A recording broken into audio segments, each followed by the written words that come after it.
The long road home seemed to go on and on. The road continued to outstretch in front of the vehicle endlessly. The light that shone through the branches of the tall trees danced across the window in random patterns, every once in a while obnoxiously shining in your eyes. The surrounding was full of deep green trees, forming a forest around the road. The only sound was the sound of the car's engine as it traveled down the path. It was peaceful, and let off a serene feeling. Although the ride seemed like a nice one, it lacked every form of nice for both passengers. The middle-aged woman behind the steering wheel had neat, short brown hair that fit her complexion quite well. She wore a green V-neck t-shirt and a pair of blue jeans. Diamond stud earrings decorated each of her ears, which partially showed from behind her haircut. She had deep green eyes, which were brought out by her shirt, and the light seemed to make them more noticeable. There wasn't much significance to her appearance. She just looked like any average mother that you'd see on TV shows and such. But one thing for sure made her differ from those average mothers. And that was the dark bags under her eyes. Her facial expression was gloomy and sad, although she generally looked like one who smiled a lot. She would sniffle every once in a while, and occasionally glance back in the rearview mirror to look back at her son in the back seat, who was hunched over partially, his arms held tight around his chest, and his head pressed against the cold window. The boy lacked any normal appearance. Anyone could blandly see that something was wrong with him. His messy brown hair went in every which way, and his pale, almost gray skin was brought out by the luminescent lighting. His eyes were dark, unlike his mother's, and he wore a white t-shirt and scrub pants that had been provided to him by the hospital. The clothes that he had worn before were so shredded and blood-stained that they weren't wearable anymore. The right side of his face bared a few cuts along with his split eyebrow. His right arm was bandaged up all the way to his shoulder, which had been shredded when his right side had been hit with the shattered glass. His injuries appeared to be painful, when really he couldn't feel a thing. He never could feel a thing. That was just one of the glories about being him. One of the many challenges that he had to face growing up was growing up with a rare disease that caused him to be completely numb towards pain. Never before had he felt himself get hurt. He could have lost an arm and felt nothing. That and another major disorder that he faced was the one that deemed him many insulting nicknames in the short time that he attended grade school before he was moved to homeschooling, was his Tourette syndrome, which caused him to tick and twitch in ways that he couldn't control. He would crack his neck uncontrollably and twitch every once in a while. The kids would tease him and call him Ticci-Toby, and mock him with exaggerated twitching and laughing. It got so bad that he turned to homeschooling. It was too hard for him to be in a common learning environment with seemingly every kid poking, or more like stabbing, fun at him. Toby stared blankly out the window. His face was empty of any depictable emotion, and every few minutes his shoulder, arm, or foot would twitch. Every bump the car tires hit made his stomach turn. Toby Rogers was the boy's name, and the last time that Toby remembered riding in a car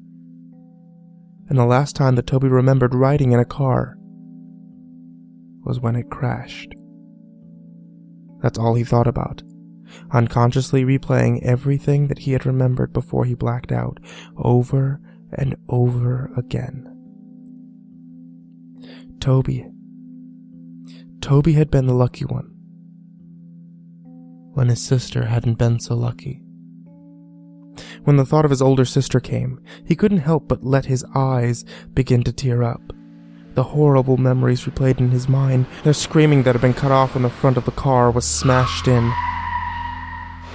It all went blank for a moment before Toby opened his eyes to see his sister's body. her forehead pierced with glass shards, her hips and legs were crushed under the force of the steering wheel, her torso pushed in from the late inflated airbag. This was the last thing that he'd seen of his dear old sister. The road home continued on for what seemed like forever. It took so long to get home due to his mother wanting to avoid passing the site of the crash. When the surrounding gave into a familiar neighborhood, they had both been more than ready to get out of the car and step back into their own home. It was an older neighborhood, with quaint little houses all next to each other. The car drove in front of the little blue house, with white window panes. They both quickly noticed the old vehicle that was parked in front of the house, and the familiar figure who stood in the driveway. Toby felt automatic anger and frustration take over him at the sight of his father. His father who wasn't there.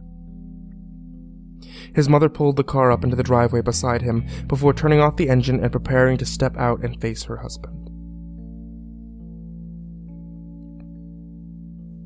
"Why is he here?" Toby said quietly, as he looked back at his mother who reached to open the car door. "He's your father, Toby. He's here because he wants to see you." His mother responded with a monotone voice, trying to sound less shaky. Yet he couldn't have driven up to the hospital to see Lyra before she died. Toby narrowed his eyes out the window. "He was drunk that night, honey. He couldn't drive." "Yeah. When is he not?" Toby pushed open the door before his mother and stumbled out into the driveway, where he met his father's gaze before looking down at his feet with a stern expression. His mother stepped out behind him and met her husband's eyes before walking around the car. His father opened up his arms, expecting a hug from his wife, but she walked past him and put her arm around Toby's shoulder and influenced him to begin walking inside. "Connie," her husband began to say under a raspy voice. "What, no welcome home hug, huh?" She ignored her husband's obnoxious words and walked past him with her son under her arm. "Hey, he's 16, he can walk by himself." His father began to follow them in. "He's 17. Connie glared back at him, before opening the door to the house and stepping inside. "Toby, why don't we get you back to your room and rest, okay? I'll come up with you when dinner is ready." "No. I'm 16, I can walk by myself," Toby said sarcastically, and glared back at his father before stumbling up the staircase and turning into his room, where he slammed the door violently. His little room didn't have much in it, just a small bed, a dresser, a window. And his walls had a few framed pictures of his family, back when they were a family, before his father became an alcoholic and acted violently towards the rest of them. Toby remembered when he was arguing with his mother, and he grabbed her by the hair and shoved her to the floor, and when Lyra had tried to break it up, he pushed her and he hit her back on the corner of the kitchen counter. Toby could never forgive him for what he did. Never. Toby didn't care how much his father beat him down. He couldn't feel it anyway. What he did care about was how he intentionally hurt the only two people that he cared about. And when he waited in the hospital, where his sister took her last few breaths, the only person who didn't rush there was his dad. Toby stood by the window and looked out into the street. He could have sworn that he saw things out of the corner of his eye, but quickly blamed it on the medication that he had been put on. When dinner time had come around and his mother called up to him, Toby came down the stairs and hesitantly sat down at the table across from his father, and in between his mother and an empty chair. It was quiet as his parents picked at their food, but Toby refused to eat. Instead, he just watched his dad with a blank stare. His mother caught onto a stare towards his father and elbowed him slightly. Toby looked over at her slightly and looked down at his uneaten food, in which he didn't touch. Toby laid in bed. He pulled his covers over his head and stared at the window. He was tired, but there was no way that he would be falling asleep. He couldn't. There was too much to think about. He had been debating on whether or not to follow his mother's directions and forgive his father, or continue holding a grudge with his boiling hatred. He heard the door creak open, and his mother padded into the room and sat on the bed next to him. She reached over and rubbed his back. "I know it's hard, Toby. Trust me, I understand, but I promise you it will get better," she said softly. "When is he going to leave?" Toby said with an innocent tone in his shaky voice. Connie let her gaze fall down to her feet. I don't know, honey. He's staying, as far as I know," she replied. Toby didn't respond. He just continued to look forward at the wall, holding his damaged arm near his chest. After a few minutes of silence, his mother sighed before she leaned in to kiss his cheek and stood up to walk out of the room. "Good night," she said as she closed the door. The hours passed slowly, and Toby couldn't quit tossing and turning. Every time he let his imagination take over, he heard the screeching of tires, the screaming of his sister, and he could uncontrollably jerk in bed. He threw off his covers, lying on his back. He pulled his pillow over his face and cried into it. He could feel his chest rise and fall as he let out each shaky breath as he cried. He could hear his own pitiful weeping. He would have been screaming and crying if he didn't press his pillow over his face. And after a few seconds, he threw that pillow off of his face as well, and sat up, hunched over, holding his head and breathing roughly, tears streaming from his eyes. He couldn't help but cry. He tried to keep it in, but he couldn't help but whine and whimper as he sat there shaking. He inhaled before he stood up and walked around his bed to the window and peered out. Taking deep breaths and trying to calm down, he rubbed his eyes and looked out at the group of tall pine trees across the street. He stopped suddenly, and his gaze slowly centered on something standing under the streetlight. He heard ringing in his ears, and he couldn't look away. The figure stood beside the streetlight, about 2 feet shorter than it. Long arms draped at its sides as it stared up at him with non-existent eyes. The figure had no features whatsoever, no eyes, no mouth, no nose, yet it held Toby's hypnotized stare, seemingly peering into his very being. The ringing in his ears grew louder and louder each second he stared before suddenly it all went black. The next morning, Toby woke in his bed. He felt different. He wasn't tired at all, and when he consciously woke up, it felt like that he had been lying there, awake for hours. He had no thoughts flowing through his mind. He sat up slowly and stumbled over to the wall, but when he stood up, he automatically felt dizzy. He stumbled to the doorway and walked down the stairs. His parents were sitting at the table. His father was in tune with the small TV that sat on the countertop, and his mother reading the newspaper. She quickly looked over when she felt Toby's presence. "Well, good morning, sleepyhead. You've been sleeping forever." She greeted him with a hesitant smile. Toby slowly looked over at the clock and noticed that it's 12:30 p.m. "I made you breakfast, but it got cold. I was going to wake you, but I felt that you needed sleep." Her expression fell from happy to worried as her son resisted responding to her. Are you all right?" Toby stumbled over and sat by his father. He felt as if he was on idle. He had no control over his actions. He was seeing everything that he did, but it didn't seem to register in his brain properly. He reached out to touch his father's arm, but his hand ended up getting slapped. His father turned to him abruptly and pushed his chair over with his foot. "Don't touch me, boy," he yelled. His mother stood up. "All right, knock that off. That's the last thing we need." The days went by, and things continued on as they were. Connie spent most of her time cleaning up the house, and her rude husband spent most of the time ordering her around. It was just how it used to be before the crash. Toby never really left his room. He would sit by his bed and tremble. His mind would wander, but his thoughts changed too fast to be remembered. He would pace around his small room like a caged animal or stare out the window. The unhealthy cycle continued. Connie continued to be pushed around by her husband, being way too submissive to him, and Toby remained in his room. Before he could think twice, he would begin to chew on his hands, tearing the flesh from his fingers. He would gnaw his hands until they bled. When his mother walked in on him while he was doing so, she reacted horribly. She rushed him downstairs and grabbed the first aid, wrapped his hands in it. She demanded that he wouldn't leave her side from then. He isolated himself so much that he grew to hate being around others. His memory grew glitchy as well. He started missing memories for minutes, hours, days, and so on.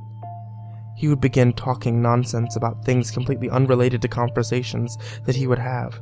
He'd go off about seeing things, sharks in his sink as he washed the dishes, hearing crickets in his pillow, seeing ghosts outside of his bedroom window. All the nonsense landed him in a counselor's office. His mother grew too anxious about his mental health. She decided that it would be good for him to talk to a professional about what he was feeling. Connie walked Toby into the building, holding his hand and guiding him in.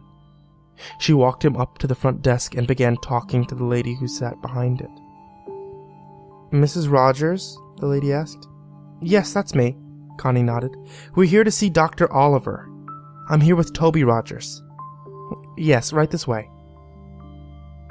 The lady stood up and led them down a long hallway.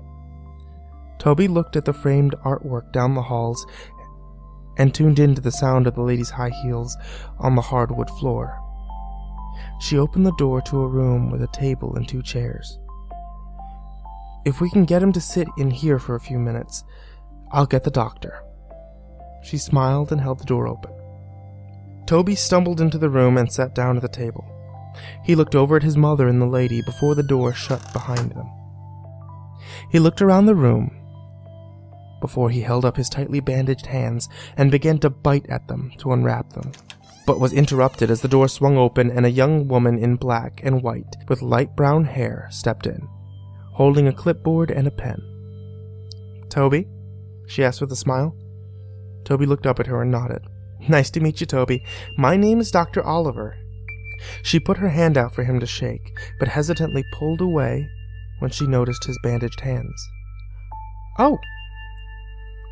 She smiled nervously before clearing her throat and sitting in the chair across from the table from him. "So, I'm going to ask you a few questions. Try to answer them as honestly as possible, okay?"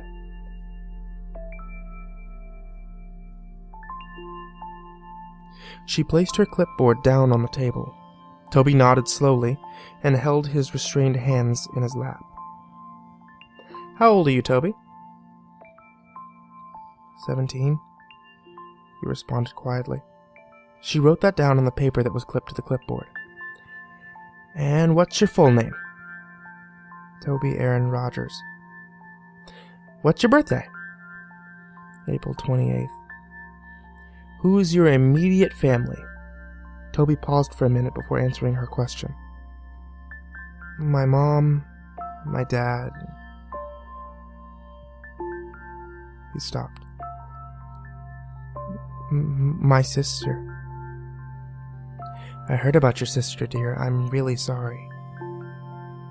Her expression faded into a sad, pity-filled look. Toby nodded. "Do you remember anything from the crash, Toby?" Toby looked away from her. His mind went blank for a moment. He looked down at his lap, and in the surrounding, he heard a faint ringing sound. His eyes widened, and he froze in place. "Toby?" the counselor asked. "Toby, are you listening?" Toby felt a shiver go down his spine until he froze once again and slowly looked over, out the little window through the door where he saw it. A dark, featureless figure peering in at him. He stared, eyes widened, the ringing growing louder and louder until suddenly the loud voice of the counselor broke his trance. "Toby!" she yelled.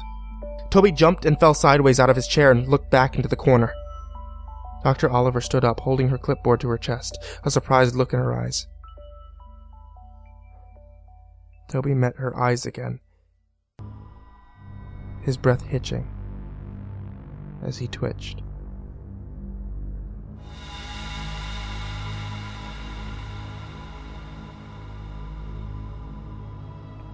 That night, Toby laid in bed, his eyes dazed as he stared straight up at his ceiling. He could feel himself beginning to doze off when he heard the scattering of footsteps down his hallway.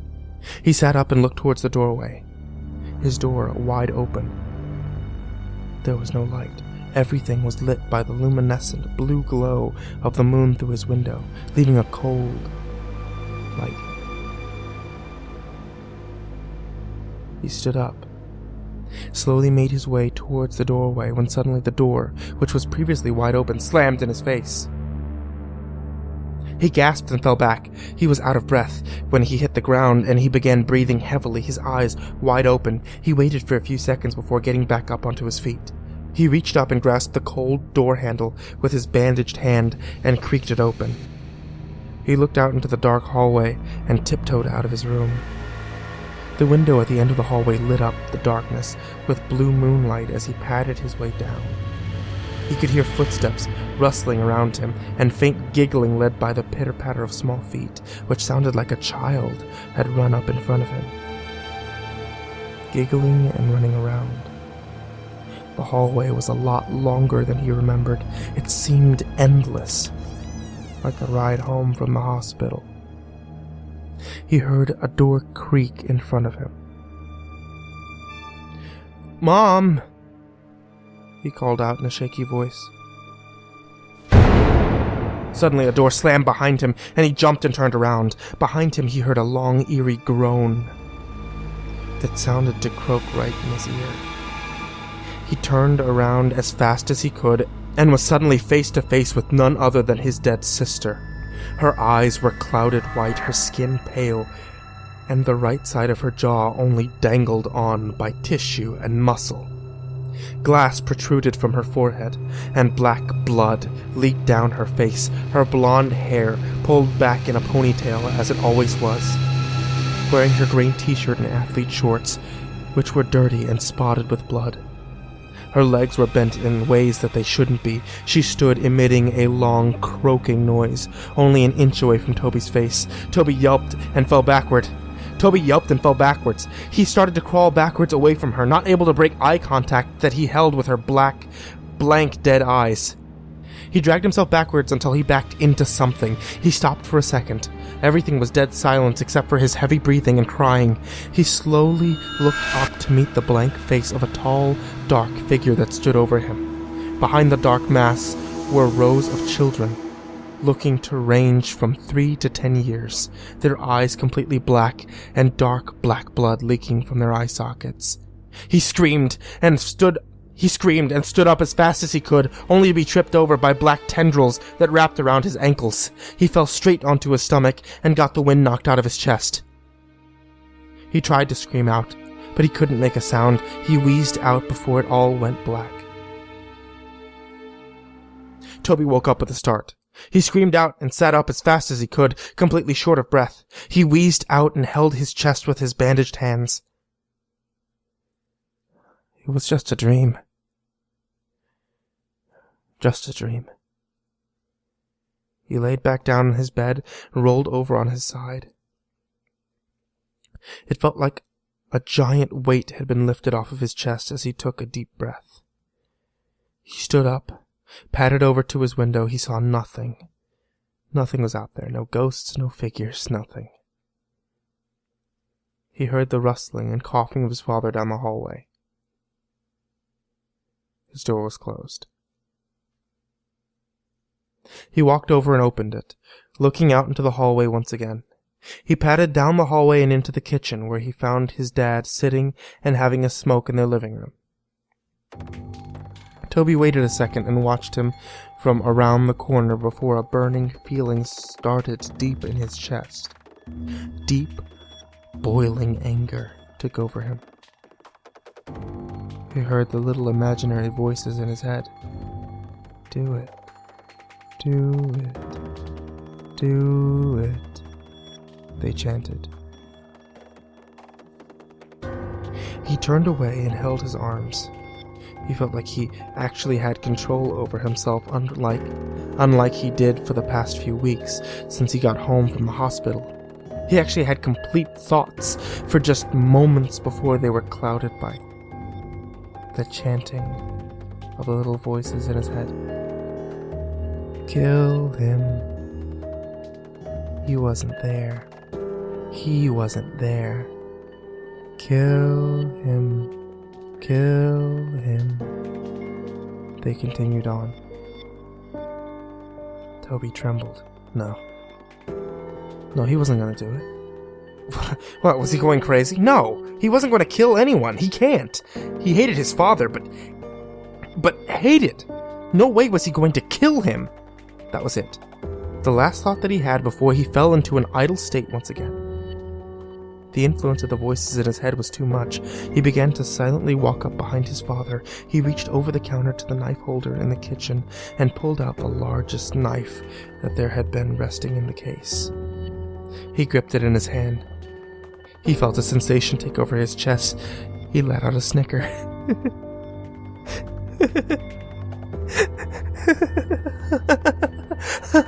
He began laughing so hard he had to gasp for breath. His father turned around and abruptly, before he felt the brute force shove him to the floor, he grunted as the air was knocked out of him. What? He looked up at the boy who stood over him, grasping the kitchen knife in his hand. Toby, what are you doing? He went to sit up and put his arms out in front of him in self-defense, but before he knew it, Toby was on top of him. He went to grab at his neck, but his father reached out and blocked his hand by grabbing onto his wrist. Stop! Get off me, you little fucker! He yelled. And with his other hand, he threw an off-center punch towards Toby's shoulder, but he didn't stop. The look in Toby's eyes was not sane. It looked as if a demon had taken control of him. He yelled back and went to stab the knife into his father's chest, but he blocked him, grabbed onto his wrist once again. He went to shove him back, but Toby kicked out his feet in front of him and landed a hard blow straight into his face. His father recoiled and pulled his arms away to cuff his face, but Toby got back up and drove the knife straight into his shoulder. His father let out a loud cry and went to pull the knife out, but before he could, Toby threw his fist straight into his father's face. He began to pound his fists into his head, laughing and wheezing. He cracked his neck and grabbed the knife, ripped it out of his shoulder. He drove it deep into his father's chest and repeatedly stabbed it into his torso, blood spilling out and getting splattered everywhere. He didn't stop until his father's body went still. He threw the knife over to the side and leaned over his body. Coughing and panting, he stared at his smashed-in face and sat there twitching until a loud scream broke the silence. He looked over to see his mother standing a few feet away, covering her mouth, tears streaming down her eyes. "Toby!" she screamed. "Why did you do that? Why?" Toby stood up, began to back away from his father's bloody corpse. He began to back out of the kitchen. He looked down at the blood-soaked bandages on his hands and looked up at his mother one last time before he turned and ran out of the house. He ran into the garage and slammed his hands against the control panel of the wall. Push the button to open the garage door. And push the button to open the garage door. Before he ran out, he saw his father's 2 hatchets that had been hanging on the tool rack above a table full of jars, filled to the brim with old rusted nails and screws. One hatchet was new. It had a bright orange handle and a shiny blade. The other was old, with a wooden handle and old, dull blade. He grabbed both, looked down at the table, and his eyes met a box of matches. And under the table was a red gasoline tank. He held both of the hatchets in one hand and grabbed the matches and gasoline before running out of the garage, down the driveway and up the street. As he approached the streetlight that he could see out of his own window, he heard police sirens in the distance. He turned around, and the red and blue flashing lights came rushing down the street. Toby stood for a second before he pulled open the cap on the gasoline tank and ran down the street, spilling the gasoline. And he turned to run into the trees. He poured the last bit of gas out before he reached in his pocket and pulled out a match. He struck it against the box and immediately dropped it. In an instant, flames burst up around him. The fire caught into the trees and bushes. And before he knew it, he was surrounded by fire. The silhouettes of police cars were visible through the flames as he backed away into the forest around him. He looked around, but his vision was blurred. His heart was pounding, and he closed his eyes for a moment. This was it. This was the end. Toby felt a hand on his shoulder. He opened his eyes and looked over to see a large, white hand with long, bony fingers that rested on his shoulder. He followed the arm up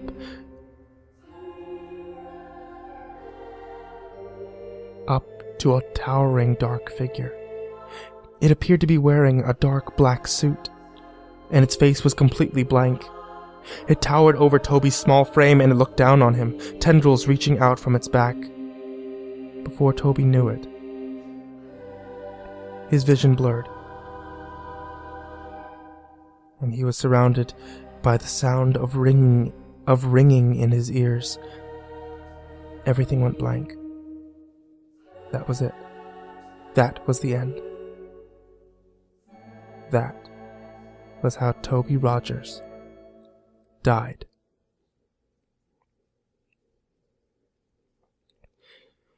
A few weeks later, Connie sat in her sister's kitchen. Her sister Lori sat next to her drinking a cup of coffee. About 3 weeks ago, Connie lost her husband and her son. And a few weeks before, she lost her daughter in a car crash. Since then, she moved in with her sister. The police were keeping her busy. They had just finished cleaning up the case, and the story had been released 2 weeks ago. And the focus of the world seemed to have shifted to completely new stories. Lori switched on the TV to a news broadcast. On the TV, the news reporter began introducing the new headline. We have breaking news. Last night, there has been a reported murder of 4 individuals. There are no suspects yet, but the victims were a group of middle school kids who had been out in the woods late last night. The kids had been bludgeoned and stabbed to death. The investigators have discovered a weapon at the crime scene, which appeared to be an old, dull-bladed hatchet, as you can see here. The picture changed to show snapshots of the weapon, exactly as it had been left on the crime scene. Investigators have pulled the names of a possible suspect, Toby Rogers, a 17-year-old boy who a few weeks ago had stabbed his father to death and tried to cover up his escape by setting fire in the streets and the forest area around the neighborhood. Although they believe that the young boy had died in the fire, investigators suspect that Toby Rogers may still be alive, due to the fact that his body was never found.